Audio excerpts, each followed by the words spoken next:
Hi, this is New Time on Silkway TV channel. We introduce you with the most visible news and important events that happened throughout this week in Kazakhstan and Central Asia.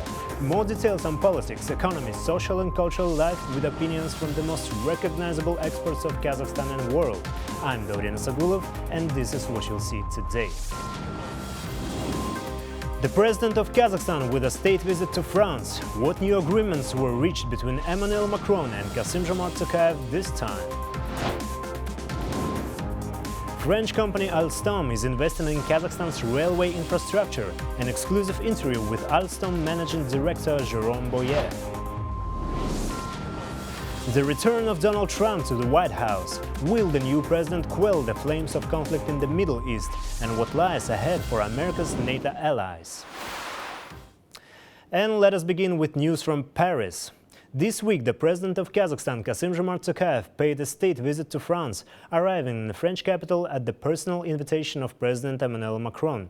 In fact, there's an interesting pattern to note here. President Tokayev's first official visit abroad was to France in November 2022. A year later, at almost the same time, President Macron made his first official trip to Kazakhstan in return. Now, once again, in November, President Tokayev was in France, this time for a high-level state visit. Thus, November has become the month when Astana and Paris synchronized the watches. This visit notably opened new doors for bilateral cooperation, with both sides signing historic 36 agreements. For more details on this visit, my colleague Balzhan Samigulina will provide more details in the next report. The opening ceremony of Kazakhstan's president's visit to France took place at the iconic Hôtel des Invalides, where he was greeted by military bands and honor guard.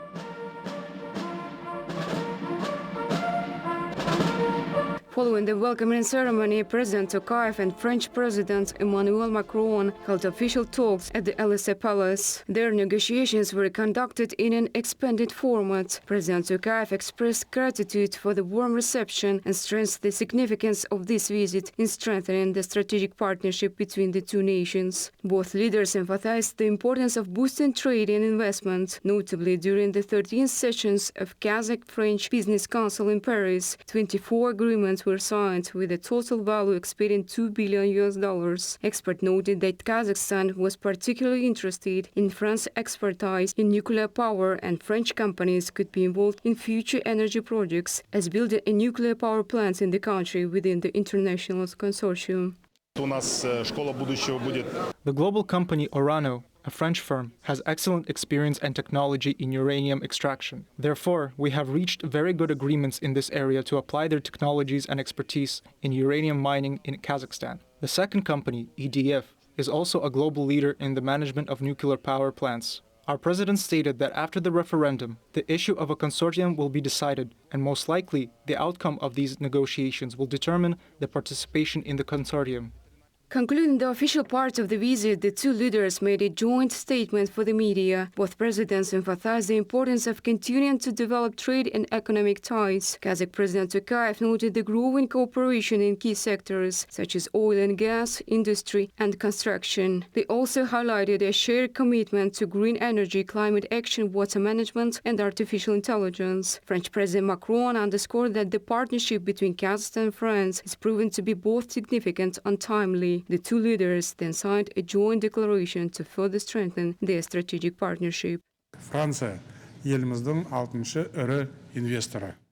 ranks 6th in terms of investment volume in our country. French companies have invested significant funds in Kazakhstan, with the total amount reaching approximately $19.5 billion. This visit signifies that the ties between Kazakhstan and France have reached a strategic level. I hope that, thanks to our joint efforts, mutually beneficial cooperation will reach a new, higher level of quality.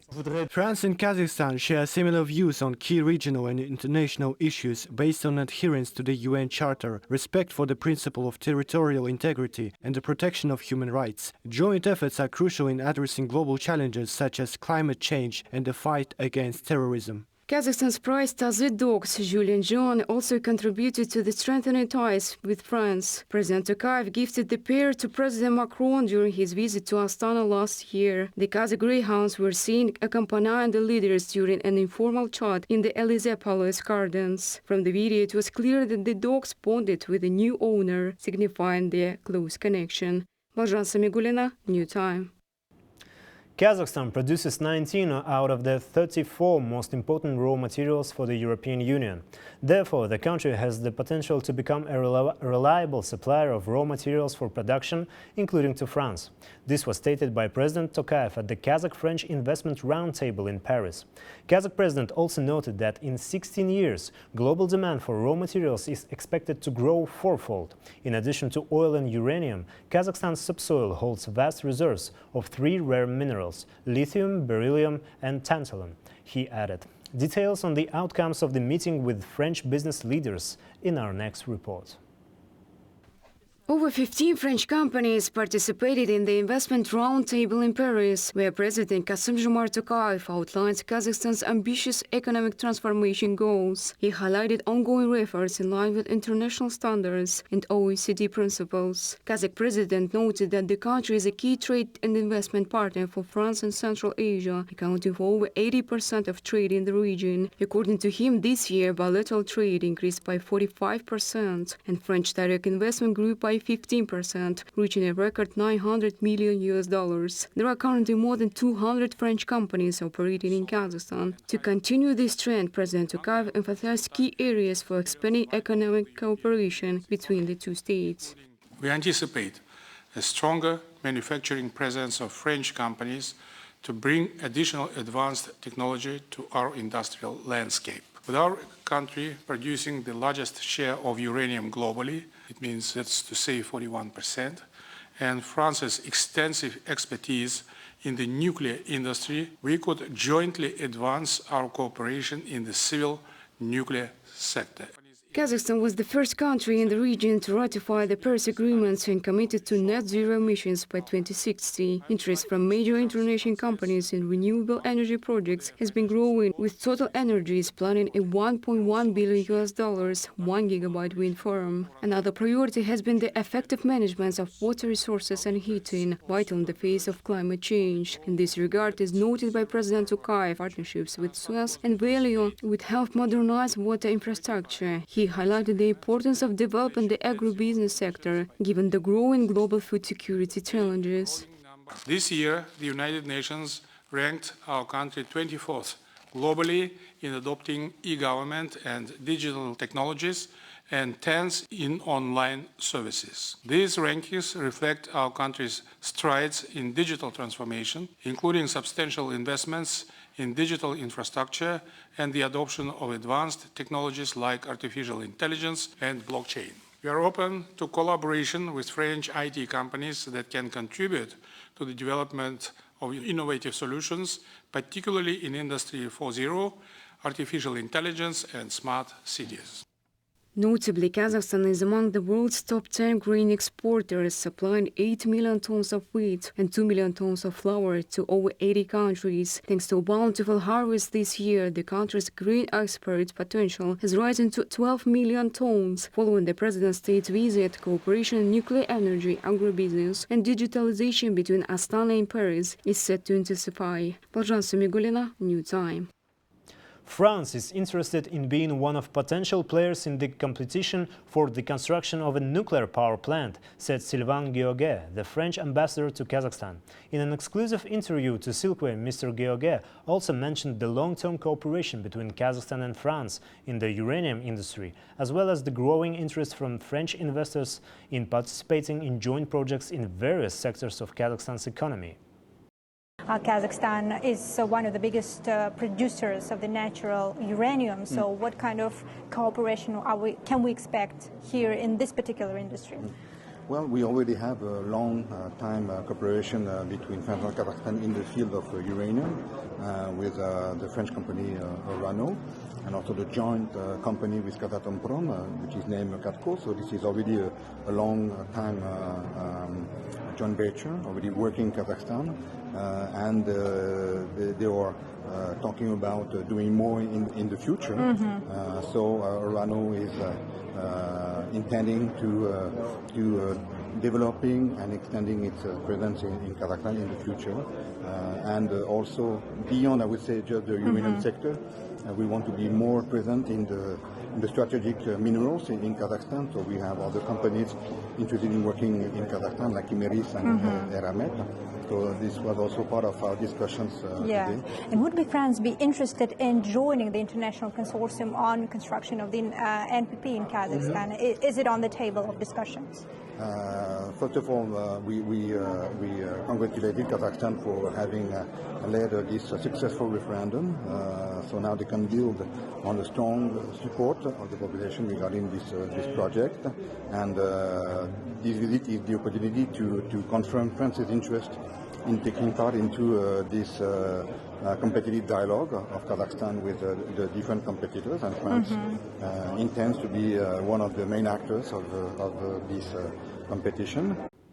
More details and exclusive interviews from the state visit of the President Tokayev to France you can watch in the new episode of Reporter with President program this Sunday on Silkway.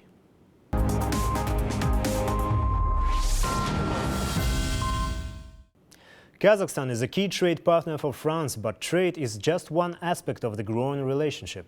A key role is also played by investments and joint production. Among the important agreements is the strategic cooperation deal between Kazakhstan Temirjoly and the French company Alstom. Over the past decade, Alstom has invested 120 million euros into Kazakhstan's railway sector, opening 7 production facilities. Now the company is set to supply Kazakhstan Temirjoly with 117 freight locomotives in the coming years. In an interview with New Time, Jérôme Boyer, managing director of Alstom Kazakhstan, explained that Alstom has started a new investment cycle, which will create over 700 new jobs in cities across the country.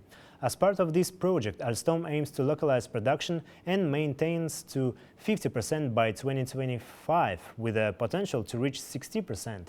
Details on the company's plans in Kazakhstan are available in our Interview of the Week section.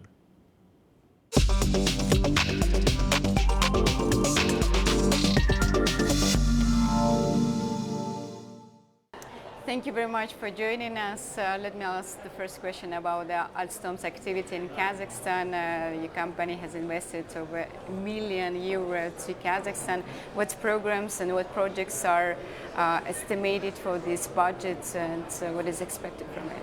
It is my pleasure to be here. I think what I would start by explaining also is that we are not a new investor to Kazakhstan. Right. We came in Kazakhstan in 2010. We have industrial activity since 2012, and until on the 2012 to 2022 period, we already invested about 130 million euro in the country. And in 2023, we decided to go for another cycle connected to our business activity, where we committed another 50 million to the country. And a lot of our previous investment was focused on our industrial setup, and this time we are more focused on our service setup to make sure we can maintain locomotive throughout the country over the next 25 years. And I think what is very different for us is that we are moving out of Astana, getting to Almaty, to Shu, to Ekibastus, to many cities where today opportunity of employment are different. And for us it's a new venture, so we are looking forward to it. And this investment program is not a paper program, it's ongoing. We have broken ground in both Shu and Aris. Shu is out of the ground already. It's already a very big industrial building, and we have already spent about a third of the 50 million already 2 years down in the program. What about the details? I mean, now we have 3 plants in Astana. What about other cities? How many plants are going to be there? So overall, from 2027, we will be operating 10 industrial sites in the country. Today, some of them are already active on a very, very low level of activity where we have few people. When I mean few, it's less than, sometimes less than 20. And we will move, overall, this 50 million will correspond to about 700 new jobs, which will be created throughout the country. So roughly that will be 150 to 200 people per depot. Yeah, and depending on the size. Yeah. If to stay about the current state, what percentage now belongs to the localization of Alstom processes? So today we are about at 40% of what we use for maintenance is made in Kazakhstan, and the target for us is to reach above 50%. That's the commitment. Our internal target is to reach 60% because we believe we can achieve that. By next year, you mean? No, by 2027, if my memory serves well. Because you need time to develop capacity and you need time to have our supplier developing to reach the level of quality and reliability we need. We are building and repairing trains, so we can't really compromise on safety and quality. What's the volume of locomotives have been produced this year in Kazakhstan, and what's the trend? So we are producing about 70 locomotives per year, which are mostly freight locomotives composed of 2 sections.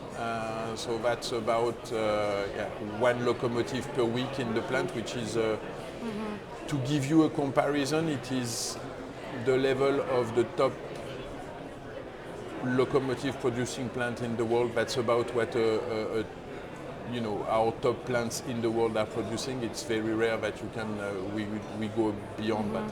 And my last question: what are the goals of Alstom for the next 5 years in Kazakhstan and perhaps Central Asia? So I think our goals are pretty clear. We are embarking into a new project to make sure that the development of the middle corridor is a reality.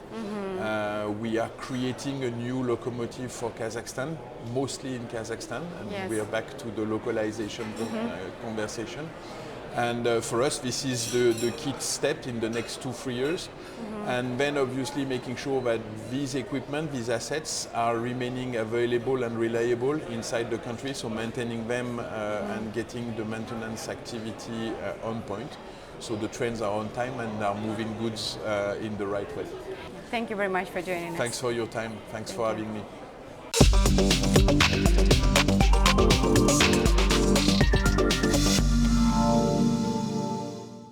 In light of President Kassym-Jomart Tokayev's state visit to France, the oldest French newspaper, Le Figaro, published an article by the Kazakh president on its portal.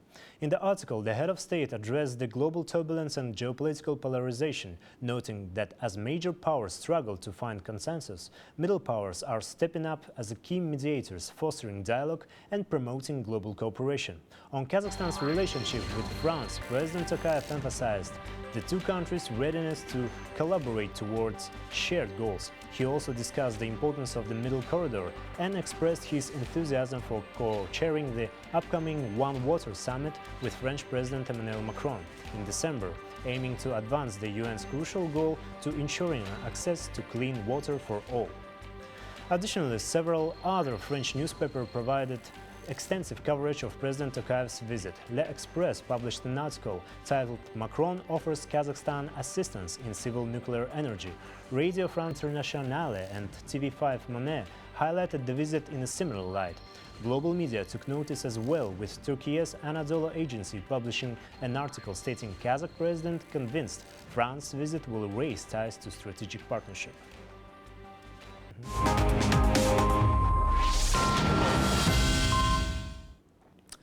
This week, President of Kazakhstan Kassym-Jomart Tokayev congratulated Donald Trump on his U.S. election victory. President Tokayev voiced optimism for continued cooperation between the two countries in security, nuclear non-proliferation and investment, also wishing Trump success in promoting the well-being of the American people and global stability. Trump, the Republican candidate, won the November 5th election, defeating Democratic Vice President Kamala Harris. His return to the White House has drawn significant international attention, with Trump calling the outcome a historic political victory unlike any seen before in the United States. The return of Donald Trump to power will likely reshape American foreign policy more than ever, experts said. During his campaign, Trump made numerous promises, such as ending the war in the Middle East, without delving into specifics on how he would accomplish this. Analysts say that the underlying principle of all these promises is a return to US isolationism and non-intervention, a truly significant shift for the states. What's next for the war between Israel and Palestine? How will the confrontation with Iran unfold? Should we expect a rift in NATO given Trump's skepticism about the alliance? All the answers in the following report. Without waiting for the final vote count, some world leaders were quick to congratulate Donald Trump on his victory. One of the first was Israel's Prime Minister Benjamin Netanyahu. Unlike the messages from the other leaders, his congratulatory note stood out for its unusual warmth. Dear Donald and Melania, in true friendship yours, Benjamin and Sarah Netanyahu. Experts say that Trump's return is the best outcome Israeli authorities, one of the US main allies in the Middle East, could have hoped for. And yes, he is the most pro-Israel president of past decade, and it is the best gift to Israel in their war with Palestine and quasi-war with Iran. Because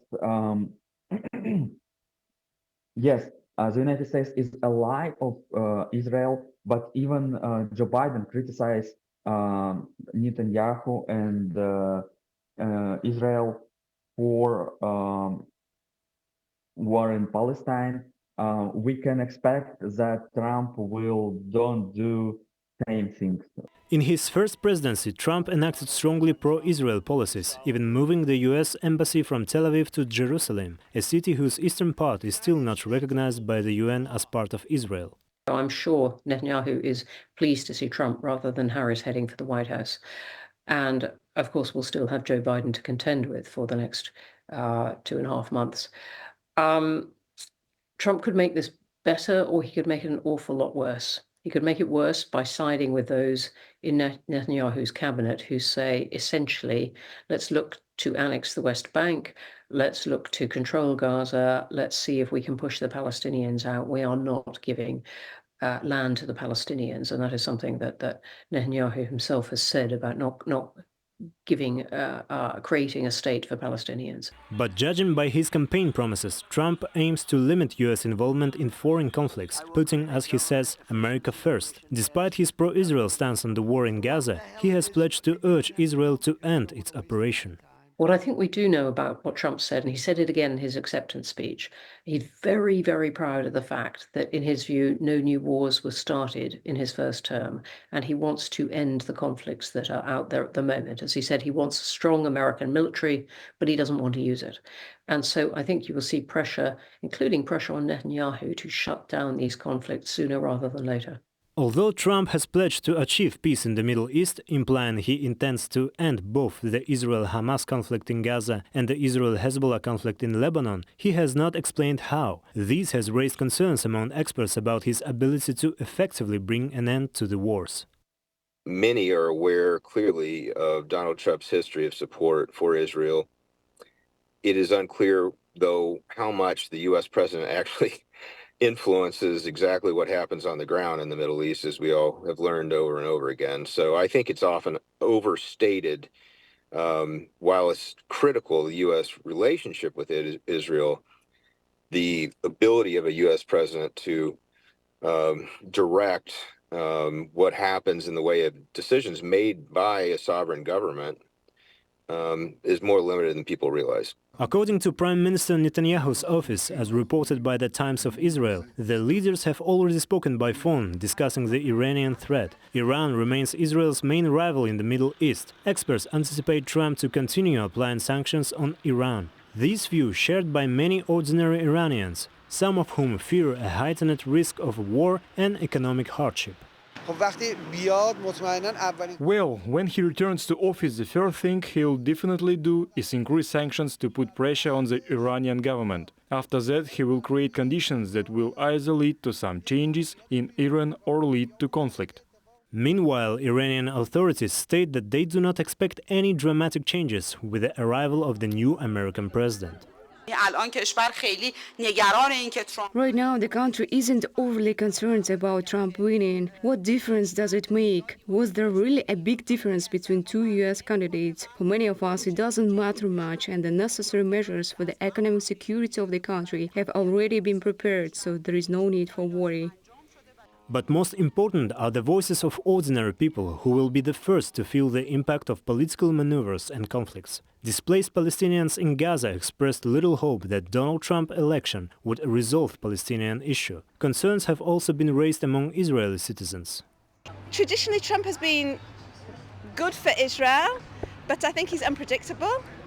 And I don't know if we can trust that he'll continue to be good for Israel. So I feel a lot of trepidation, because he could just suddenly change his policies.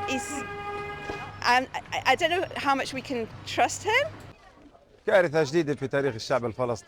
new catastrophe in the history of the Palestinian people, election a person, a plan, or an administration that leads the plan to displace and liquidate the Palestinian cause in the Palestinian state. Donald Trump and his administration in the open say that we do not support a two-state solution, Palestine or a united Jerusalem as a capital for the Jewish state. There is no national authority. There are no Palestinian lands. This means destruction and devastation for us. How the global security structure will take shape remains an open question. Speaking of NATO, Trump has long been skeptical of the alliance. During his campaign, he stated that if elected, he would not withdraw the US from NATO as long as European members pay their fair share. He emphasized that the US should not pay for others, and the alliance is more important for European countries than for the US. Under the Trump administration, there would likely be an atrophy of the alliance system. So as you look at the various alliances such as NATO, at least those may be weakened a bit, or at least there's going to be more pressure on partners to pay for their share of the protection, for example.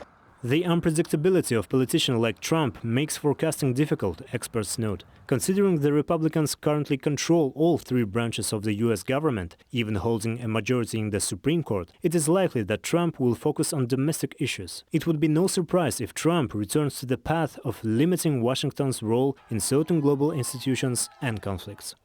Daurin Isagulov, New Time. Kazakhstan has endorsed Turkey's call for the UN to impose an arms embargo against Israel. An official document on behalf of 52 countries was submitted by Turkey to draw attention to the situation in Palestine territories, especially in the Gaza Strip, said Turkish Foreign Minister Hakan Fidan during the recent Turkey-Africa Partnership Conference. The document urged the UN Security Council to take immediate action to halt arms supplies to Israel. It expresses deep concern over the escalation of violence and violation of international law in the Palestinian territories, including Gaza, as well as in Lebanon and other parts of the Middle East. In addition to Kazakhstan, the document was signed by several countries from the Middle East, Africa, Asia and Latin America. And let's move on to another topic. Power International Holding, one of the largest conglomerates in the Middle East, is set to complete the acquisition of mobile operator Tele2 until the end of 2024. Operating in sectors such as energy, construction, healthcare and telecommunications, PIH is set to make a major impact on the country's economy with the potential to impact Kazakhstan's GDP by 2% starting next year. Key projects include the acquisition of Tele2 with aims to significantly improve network speed and tariffs, said President and Group CEO Ramez Al-Hayat in an exclusive interview to New Time. Al-Hayat also discussed future plans for expanding into healthcare and agriculture, with investments totaling $18 billion. For more details of Qatari companies' views on Kazakh market, please watch a fragment of the interview right now.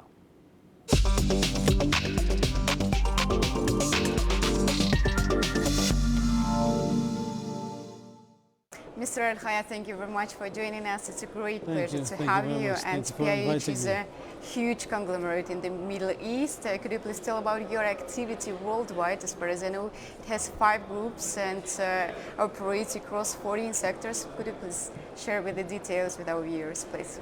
Actually, Power International Holding, we operate in 6 different sectors. We are into energy, concession and construction. We are into healthcare and services. We are into agriculture and food industries, real estate development and lifestyle. Today our activity across 19 different countries as we speak. But the group has almost today 65,000 employees around the globe working in different countries. And we've been working hard in order to expand our operation in Kazakhstan, and alhamdulillah we've been successful.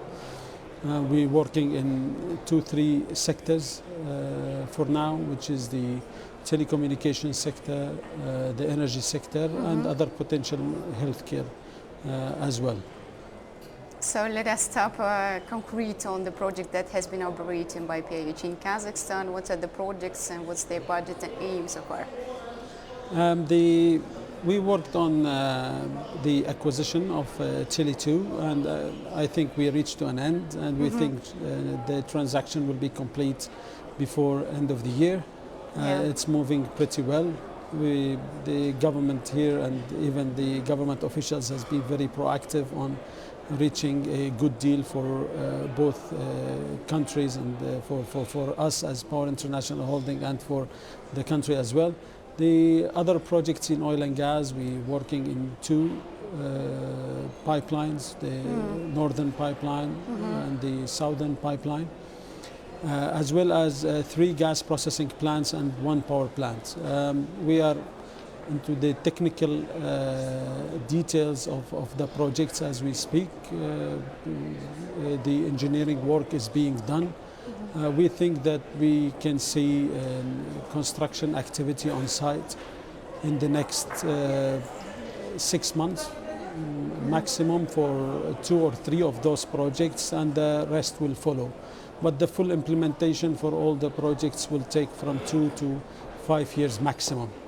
These projects will contribute to the GDP of the country. We think that this project will make immediately 2% impact on the overall GDP of the country starting from next year as the construction kicks in. It's first case when in Kazakhstan the telecommunication service will be provided by foreign company, because now we have only Kazakh ones operating in this sphere. What modifications and new perhaps angles to this field is going to be brought by your company? Digital transformation, more investments, expansion. Always when you target for foreign direct investments into the country, it's targeted because we think that those national companies, they need also more injection in order to become better and to expand in the different telecommunication spheres. I guess we will have a better speed, better tariffs for that.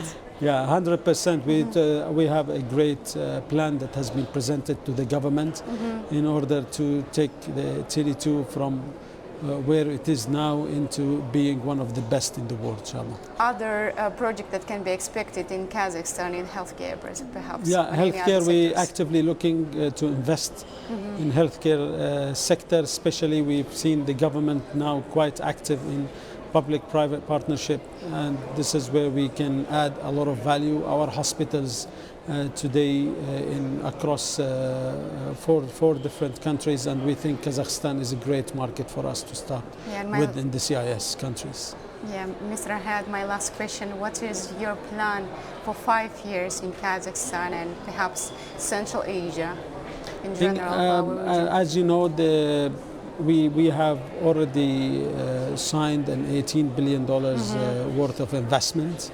That's between Power International Holding and the Republic of Kazakhstan. So if we can implement those projects on its perfect way during the next 2 to 5 years' time, that will be great. But we can also expand in other sectors like healthcare and agriculture and food industries. Thank you very much for your time and joining us. Thank you very much.